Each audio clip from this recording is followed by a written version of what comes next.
نحمده ونصلي على رسوله الكريم اما بعد فاعوذ بالله من الشیطان الرجیم بسم الله الرحمن الرحیم. زمانوم عبدالصمد د ثوابي خاص جنرال سیکرټري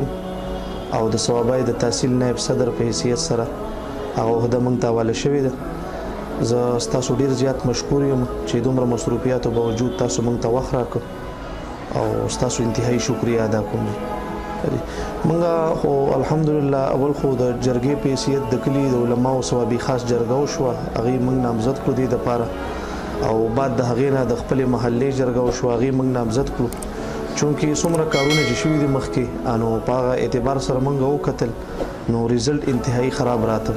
او الحمدلله موږ څومره علما کرام چې د میدان ته راغلي د سیاست میدان ته نو په هر محاذ باندې هغه لکه دومره کار کړی دی چې تاریخي مثال قائم کړی دی. نو په دغه بنیاد موږ راووتو چې دا زموږ کام دی او موږ د دې خدمت وکړو، ځکه په خدمت الله تعالی ملاویږي،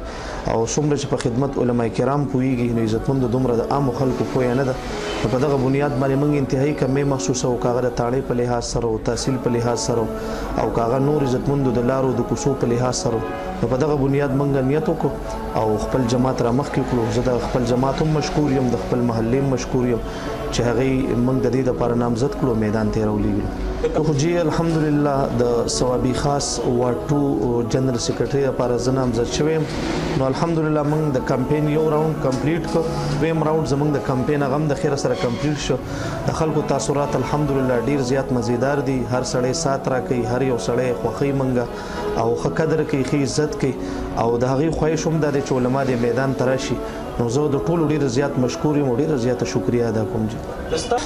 الحمدلله مونږ چې کمپین کوو په لارو په کوڅو کې ګرځو، هر یو مشر سره، هر یو کشر سره، هر یو همزولو سره ملاویږو، او خلک زمونږ د کمپین نه انتهایی مطمئن دي په دې بنیاد چې عزتمندو ګرانی د ډیره زیاته او موجوده حکومت چې د خلکو کم حشر وکړو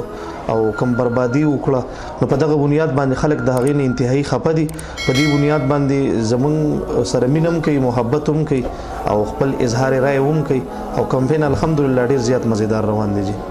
ان شاء الله ک الله جل جلاله کامیابی راکړه نو ډېر خپل سوچ مراوړل دي چې د عوامو خدمت وکړو بلا تفریق، چاوټ راکړه دي یا نه راکړه، کمالت سات راکړه دي او که سات نه راکړه، ان شاء الله بلا تفریق بردي خدمت کو. مخکم زموږ علما میدان ته راغلي دي، د کام خدمت کړي دي،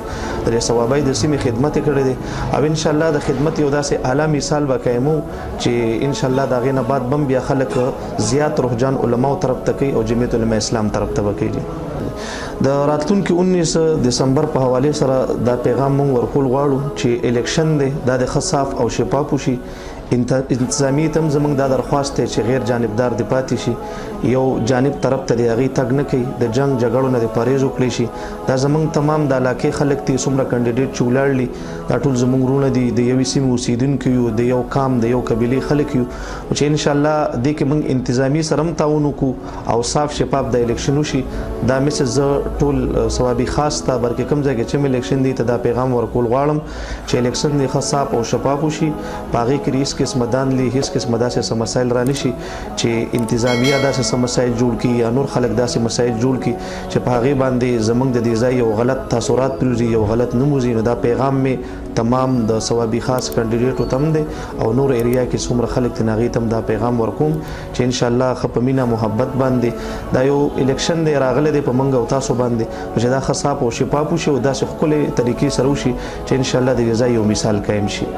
دا چا سره چې شناختی کارت دی، کوم بالغ افراد دي شناختی کارت جوړ کړی دی او شناختی کارت لري نو هغې ته زموږ دا خواهش دی چې انشاءالله کتاب ته اوټ ورکړي